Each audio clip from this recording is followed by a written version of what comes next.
Tudo bem, queridos? Bom, a gente vai começar a correção do tema 13, referente à aula 13. É um tema bem simples, bem curto, porque a gente trabalhou apenas a evolução das concepções atômicas dos teóricos ao longo, enfim, de todo o desenvolvimento, desenrolar da ciência, né? Então a gente analisou os modelos atômicos como produtos históricos de seus tempos, ou seja, tipo, quando o paradigma científico era radioatividade, tínhamos um modelo, quando era eletricidade, tínhamos outro, quando era, enfim, apenas concepções de massa, tínhamos outro. Então isso fica bem claro nas questões. Entretanto, as questões em química não são tão aprofundadas assim no vestibular, o que não é uma coisa ruim. Muito pelo contrário, né? Uma coisa bastante interessante, por quê? Porque é uma questão fácil, aquela questão garantida quando cai.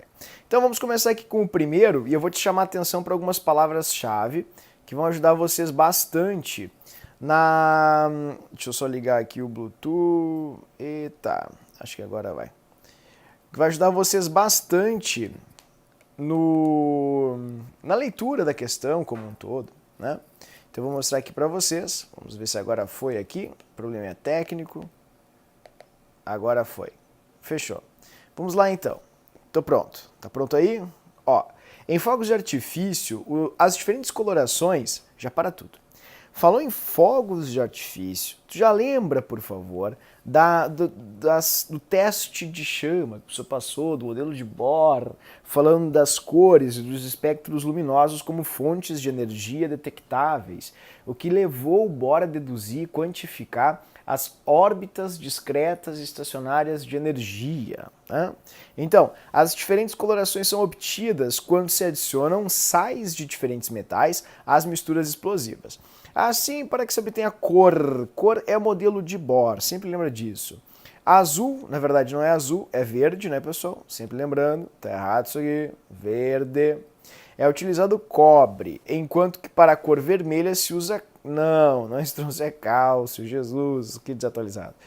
A emissão de luz com cor característica para cada elemento deve-se. Vamos lá, o princípio clássico de Bohr. Você tem o núcleo, você tem os níveis de energia, você tem o elétron, que quando é excitado, ou seja, ele recebe um quantum de energia, ou quanta de energia, que são plural de quantum, né? São quantidades, pacotes energéticos, ele vai se excitar e vai para órbitas mais externas. Ao retornar ao nível de origem, ou seja, quando o átomo se estabiliza, ou seja, quando o átomo para de receber aquela energia, os elétrons param de receber essa energia e, por tal, voltam aos seus níveis de origem, devolvendo essa energia na forma de luz. Então, esse modelo atômico é o modelo de Bohr, é o modelo mais popular aqui nas questões de modelos atômicos, e é sempre a mesma história. O átomo ganhou energia, se excitou, pulou para um nível mais externo, voltou ao nível de origem, liberou essa energia na forma de luz. Então, os elétrons destes íons absorvem energia e saltam para níveis mais externos, até aqui está certo. E ao retornarem aos níveis internos, emitem radiações com cor característica. Tá certo, né? Essas radiações são radiações luminosas. Tudo bem? Lembrando que a luz é uma espécie de radiação, é uma onda eletromagnética. Certo, queridos? As propriedades radioativas desses metais. Não é por causa das propriedades radioativas. Tipo, não é porque eles emitem radiação alfa, beta ou gama que eles brilham. Aos átomos desses metais que são capazes de decompor a luz. Não, isso diz respeito ao índice de refração da luz. Não tem nada a ver. A luz ela apresenta velocidades diferentes em meios diferentes. Ela tem uma velocidade no ar, uma velocidade no líquido, na água e assim por diante. A baixa eletronegatividade, também não. Aos elevados valores de energia de ionização, muito menos. Então a resposta certa, bem fácil, letra A, questão que vai de encontro ao modelo de Bohr. Na próxima questão a gente tem uma questão um pouco mais completa, com um quadro, com vários modelos. Então vamos ler. O conhecimento sobre estrutura atômica evoluiu à medida que determinados fatos experimentais eram observados, gerando a necessidade de proposição de modelos atômicos com características que os explicassem.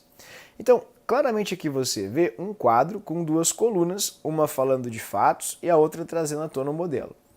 Então ele diz o seguinte: a associação correta entre o fato observado e o modelo proposto é, vamos lá, investigações sobre natureza elétrica da matéria. Já para aqui.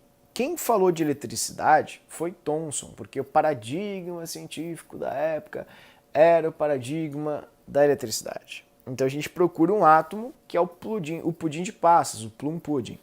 Então vamos ver, ele é um átomo com uma esfera positiva onde as cargas negativas estavam dentro. Está ali, 3. Átomo com uma esfera positiva, onde estão distribuídas uniformemente as partículas negativas. Então, 1 e 3. 1 e 3. Sabendo que começa com 1 e 3, você já risca 3 alternativas. Depois, 2. Determinação das leis ponderais para as combinações químicas. Lei ponderal, fiz questão de grifar isso na aula, diz respeito à massa. E quem trabalhou com átomo massa foi Dalton. E Dalton tinha o átomo maciço, indivisível, indestrutível. Então, 2 tem que ser 1. 2 associado com o número 1. Tudo bem? Então, 1 e 3, 2 e 1, só já... Não podemos matar a questão, estamos entre as duas ainda. Análise de espectros atômicos. Já para tudo. Espectro atômico é emissão de luz. O modelo atômico que falou de luz, obviamente, é o modelo de Bohr. Então, a gente procura um átomo onde você tenha níveis. E onde tem níveis aqui, é só no 4. Átomos com elétrons que se movimentam ao redor de um núcleo, com trajetórias circulares denominadas níveis de energia. Tudo bem? Então, o 3 tem que estar associado ao 4. Ó. 3 com 4. 3 e 4, a gente já mata a resposta certa, a letra C. E 4, estudos com radioatividade. Radioatividade foi o Rutherford. Rutherford é o átomo núcleo. Então, você precisa achar alguma expressão, ou a palavra núcleo, contida na referência ou descrição sobre o modelo atômico dele. Então, você tem ali átomos com núcleo denso positivo rodeado por elétrons negativos. Resposta, então, letra C. Questão bem fácil. É tradicional nessas questões uma espécie de associa as colunas. Então você vai ver isso aqui também. Ó. Associa as contribuições relacionadas na coluna da esquerda com o nome dos pesquisadores listados na coluna da direita. 1. Energia da luz é proporcional à sua frequência. Olha que coisa linda. É a equação de Planck. E igual a H vezes F. E energia, H é a constante de Planck, 6,6 vezes a menos 24 joule vezes segundo. E F é a frequência. Frequência nada mais é que velocidade da onda dividido pelo seu comprimento. Então, quem falou isso foi, na verdade, nada mais nem menos que Planck. Não tem Planck aqui, né?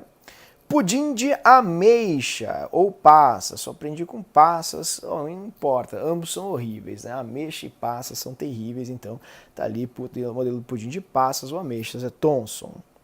Princípio da incerteza, a gente nem chegou, é o clássico Heisenberg, ou Heisenberg, pronunciando corretamente, evidentemente. Né? A gente já lembra aí da contestação do elétron como indefinição quanto à sua posição e velocidade ao mesmo tempo. Não trabalhamos isso ainda na parte 1, pois a parte 1 basicamente compreendeu apenas os atomistas até Bohr, os clássicos. Né? Então o modelo atual a gente trabalhará agora nessa semana na nossa aula 4. Desculpa, na nossa aula 4, evidentemente, tá certo, na parte 2 de atomística. Então não tem Heisenberg ali, não pode marcar. Elétron como comportamento ondulatório, de Broglie em 1924 trouxe à tona essa ideia de como o átomo é muito, muito leve, partículas que são muito leves têm comportamento dualístico, de onda e de partícula. 5. Carga positiva e massa concentrada no núcleo pequeno. Pessoal, a palavra núcleo é uma palavra-chave. Sempre que você ler núcleo, você precisa já farejar o Rutherford. Que dele o Rutherford? Que dele? Como diria o poeta. Então você tem ali Rutherford como 5, 2 e 5. Órbita eletrônica quantizada. Opa, esse só pode ser Bohr, né, queridos? Ele que trouxe a ideia da quantificação de energia. O que ele quantificou? Momento angular, ou seja, ele quantificou a trajetória circular do elétron. O que ele quantificou? Raio, ele quantificou até o raio das órbitas. E o que mais ele quantificou? A energia dessas órbitas. Então, o cara da quantificação é o Bohr.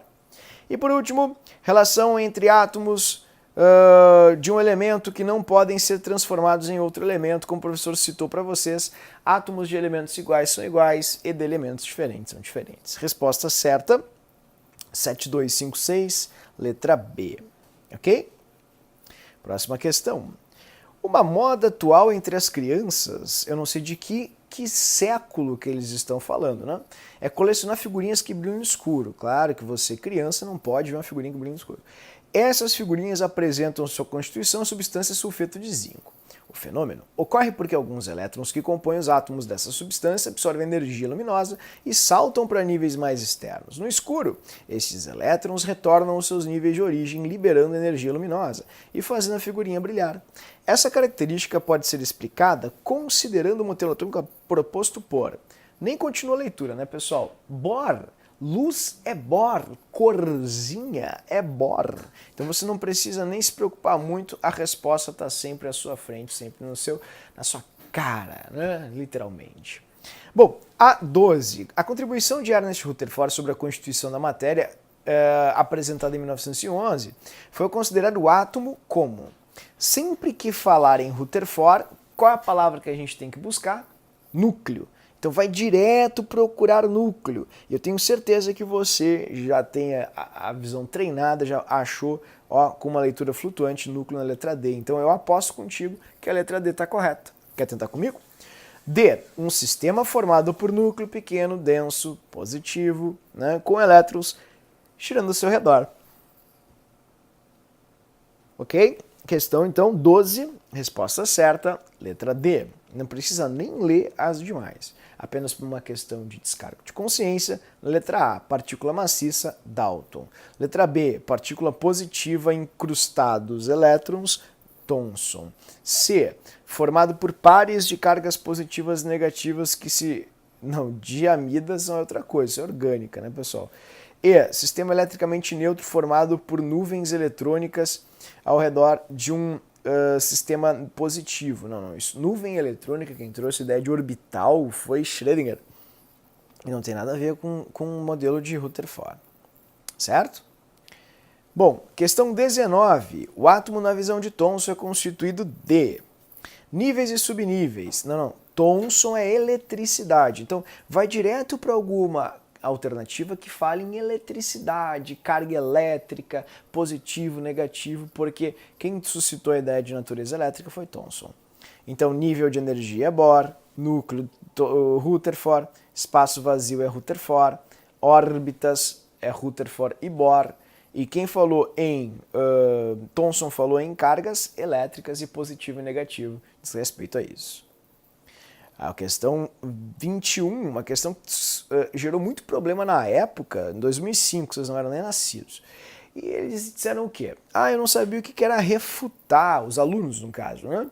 Pô, refutar é contra-argumentar, contrariar, falsear, discordar, trazer um argumento para uma tese, trazer uma antítese que a refute e gere uma síntese, é princípio básico da atividade de diálogo que a gente chama de dialética, desde os gregos, da época em que Sócrates ia para a praça pública discutir com os sofistas, que eram os professores da época, trazendo a dialética grega de argumentação-refutação. Então se usa isso. E modelo atômico também é assim, porque afinal são modelos, como o próprio nome diz, não tem nada verídico, é tudo uma questão de concepção de como enxergamos os fenômenos. Portanto, vamos para 21. Rutherford, que na verdade a experiência de Rutherford, que foi realizada por dois de seus orientandos, Geiger e Marsen, serviu para refutar o modelo D. Thomson, né, pessoal, ele discordou do modelo de Thomson que dizia que o átomo tinha elétrons incrustados numa massa positiva. E está errado isso. Então, Rutherford refutou Thomson. Questão 23. Assinale a alternativa que preenche adequadamente as lacunas do texto abaixo na ordem que aparecem. Uma das grandes contribuições do modelo de Bohr foi a introdução do conceito de quantização ou quantificação, né? Tanto faz. Então, risquemos aqui a letra D e a letra E. Mas quantum? Não é. A ideia de quantum veio de Planck. O Bohr apenas quantificou órbitas, o momento angular e, enfim, a energia, trazendo a unidade, a grandeza do quantum, né, da quantidade de energia para a matéria. Então, o quantum é a unidade que se utiliza, por isso que eu já posso riscar. Segundo o modelo, quando é sempre elétrons, pessoal, a química é a ciência do elétron, são promovidos para um nível energético mais elevado, então o elétron pula para um nível de maior energia. Lembrando que a energia aqui para a gente cresce para direita, para fora, né? Você tem um núcleo e quanto mais para fora o elétron estiver, mais energia ele tem que ter. Ou retorna ao seu estado fundamental, a energia só pode ser respectivamente. Então, quando ele é promovido para um nível mais externo, ele tem que absorver energia. E quando ele volta ao nível de origem, ele tem que emitir energia. Então, como é respectivamente, ou seja, na ordem em que aparecem ou ocorrem os fatos, para pular para o nível mais externo, ele absorve, então é energia absorvida. Para voltar ao nível de origem, ele emite, então é energia emitida. Portanto, absorvida, emitida, resposta certa, letra A. E no segundo, um número inteiro de quanta. Lembrando que quanta é plural de quantum. Caso a minha explicação não tenha se feito entender, eu vou repetir um trecho que talvez te ajude.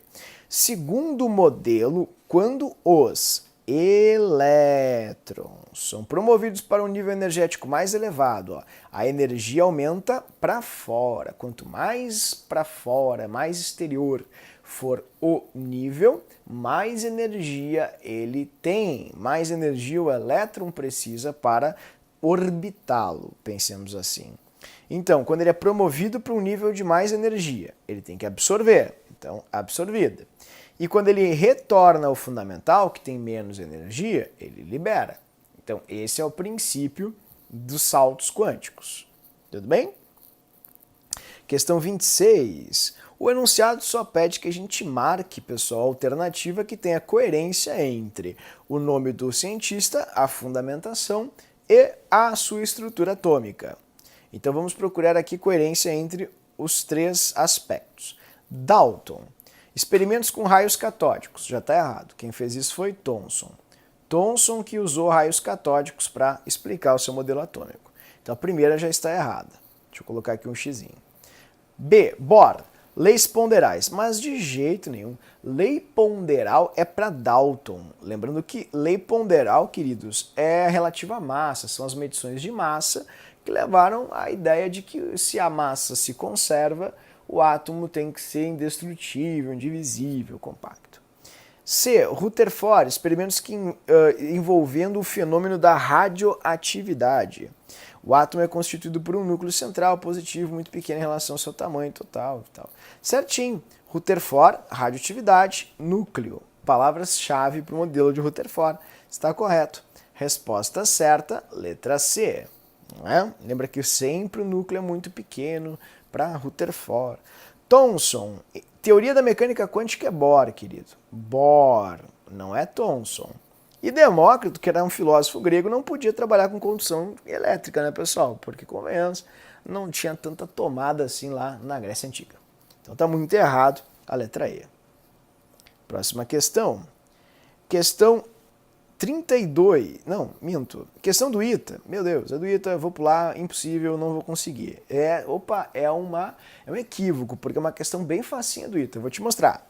Historicamente, a teoria atômica recebeu várias contribuições de cientistas. Assinale a opção que apresenta na ordem cronológica correta os nomes dos cientistas que são apontados como autores de modelos atômicos. Então vamos lá. Dalton, Thomson, Rutherford e Bohr. Fechou, né?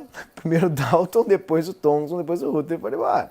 Thomson, Millikan. Millikan trabalhou com descargas elétricas, não era um atomista, ele era um físico. Avogadro, Amadeu Avogadro, italiano, século XVII, é contemporâneo de Newton. Trabalhou com gases, não tem nada a ver com um modelo atômico. Antoine Lavoisier e a sua esposa, a Mary, trabalharam com, basicamente, massa, mas não modelo atômico. E o Avogadro, de novo, está errado. Questão muito fácil do ITA, né, pessoal?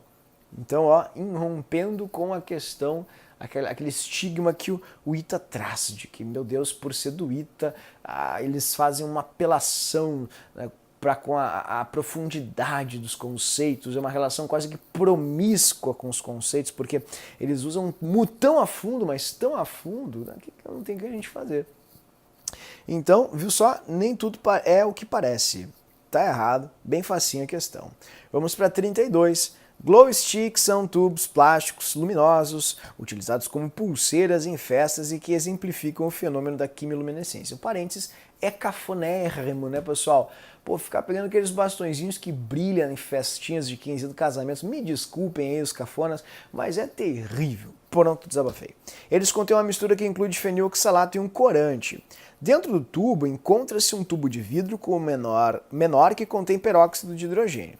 Quando o tubo é dobrado, o tubo interior se quebra e libera peróxido. Este reage com difenil, formando fenol e peróxido, o que reage com corante e forma dióxido de carbono. No decorrer do processo, a questão começa para a gente aqui. Elétrons são promovidos para estados eletrônicos mais excitados. O elétron pulou porque ele absorveu energia. E quando ele volta ao seu nível de origem, ele devolve na forma de luz. Então, emissão de CO2. Se assim fosse, ao expirar, você viraria uma lanterna. E não é o que acontece. Oxidação com peróxido, quem aqui já descoloriu os pelos com água oxigenada ou usou no dente para fazer um clareamento, obviamente sabe que clareia, mas não brilha, né, querido? Teu dente não vai virar também uma lanterna. Adição desses elétrons aos átomos de oxigênio do peróxido. Pessoal, o nome disso é oxidação e não tem nada a ver, né, com o que está acontecendo. Tudo bem? Não é por isso. São os elétrons que voltam aos seus níveis de origem, só isso. Liberação de moléculas do corante para o interior do tubo. Também não. São os elétrons que voltam aos níveis de origem. Então, a resposta certa, retorno dos elétrons para um nível inferior de energia onde se estabilizam. Letra D. É sempre a volta do elétron. O retorno do elétron. É sempre a mesma coisa. Essa eu não consegui fazer, eu tive muita dificuldade, só podia ser do ITA. Eu vou te dar uma sugestão. Substitui o N, porque ele diz assim, ó, um átomo A com N elétrons. Após N-1 sucessivas ionizações, foi novamente ionizado de acordo com a equação. Sabendo o valor experimental da energia de ionização desse processo, pode-se conhecer o átomo A utilizando o modelo D. Eu vou te explicar, é bem fácil, tá? É que trouxe a palavra ou expressão energia de ionização. Então, energia de ionização, a gente vai trabalhar bastante em tabela periódica, é a energia necessária para que você... vou botar aqui, quanta. Para que você excite tanto o elétron, mais tanto, que você arranca o elétron do átomo. Então o elétron sai do átomo e ao sair você transforma o átomo num íon, ou seja, o átomo fica ionizado. Tudo bem? Então você pode substituir ali, você pode colocar ali, N igual a 1 aqui, tá?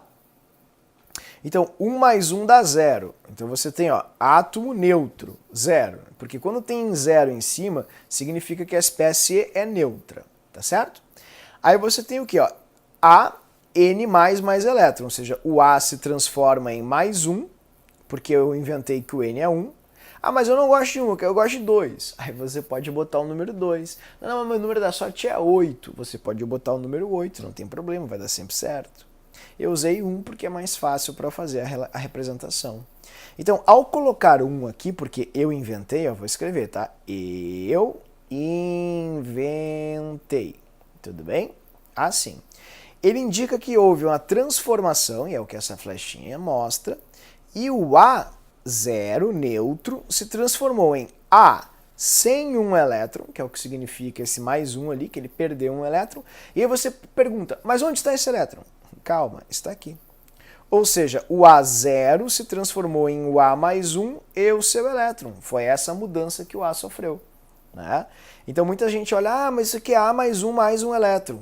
Não, querido. Esse mais indica, é como se fosse uma vírgula, entendeu? Quando você tem isso nas equações, mostra que você tem um e outro componente. Então o A0, que era zerinho, tipo neutro, não tinha elétron sobrando nem faltando, por que deu 0? Não entendi por que deu 0. Porque eu inventei que o N era 1. Tá, mas e daí? E daí que como está aqui, se eu inventar que o N vale 1, 1 menos 1 dá 0. Ah, mas 0 é nada. Não, na física, 0 indica carga neutra. Ou seja, a espécie não tem mais elétrons negativos e nem mais prótons positivos. Tudo bem? Então, o modelo que explica isso, que explica o elétron com tanta energia a ponto de ser arrancado do átomo, é o modelo de Bohr. Porque, de acordo com Bohr, quanto mais energia o elétron ganha, mais para fora do átomo ele está indo. E se ele ganhar muita energia, ele vai tão para fora do átomo que acaba sendo ejetado da eletrosfera. Tudo bem? Bom, questão 39, que diz assim: em 2013 comemorou-se o centenário da publicação de um trabalho que marcou época no desenvolvimento da teoria atômica. Intitulado Sobre a Constituição de Átomos e Moléculas, o trabalho oferece uma descrição de estrutura atômica, na qual os elétrons descrevem órbitas bem definidas e podem saltar de uma órbita para outra. A absorção de energia de radiação. Ponto. Alguma coisa, o autor desse trabalho é Bohr, né, pessoal? Elaborou o modelo atômico tomando as ideias de Rutherford como ponto de partida. Segundo Rutherford, o átomo contém um núcleo positivo muito pequeno ao redor do qual movem os elétrons. Assim surgiu a famosa imagem do átomo como sistema solar, sistema do planetário, o qual substitui a noção de átomo pudim de passas, de Thomson. Aqui. De que o átomo era semelhante a um pudim de passas. Então, resposta certa, letra A. Bem fácil, questão simplíssima. Bom, vamos ver aqui. Fechou. Então tá aí. Eram essas as questões. Queridos, espero que eu tenha me feito entender. Qualquer dúvida, estou à disposição. É só falar comigo. Um grande abraço. Bom retorno aí desse feriado. E até a aula. Tchau, tchau.